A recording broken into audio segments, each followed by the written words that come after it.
So we're back to the human condition, that politics and what works for a party or an individual directs how we read the law.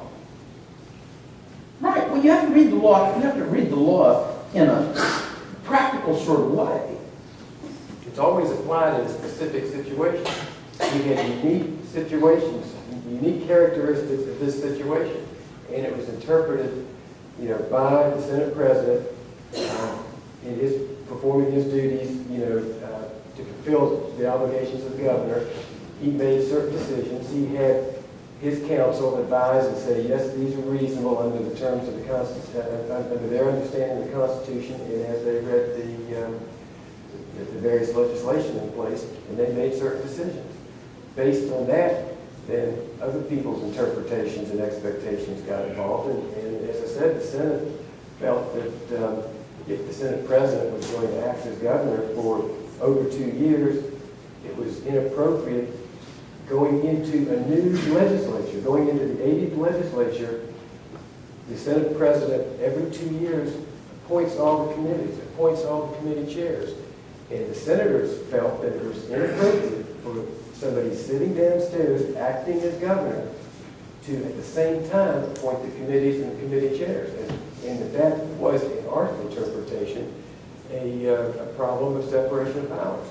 So it would be to stay upstairs and continue to preside, and I guess he's done that briefly twice this session. Seems like every time there's an issue about the constitutionality of the setup of the Senate, he shows up and presides momentarily.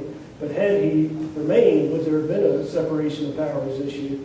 I think the 3 points that need to be looked at is he was claiming that he could act as governor for over 2 years. He was already the sitting governor, or sitting downstairs acting as governor, when we were organizing for the 80th legislature. And you put those 2 things in place, our feeling was that we needed a separation of powers. The Constitution clearly says that the Senate, has the ability to put in place their own rules and to elect and change positions. That's not in the Constitution. That's not in the legislation exactly how it's done. It only says that the Senate has the authority to do that. So the Senate chose to create a position of acting president because, again, it was felt that that position might be in place for as much as 2 years or more. And in that situation, perhaps they would need a Senate pro tem if the acting Senate president wasn't there.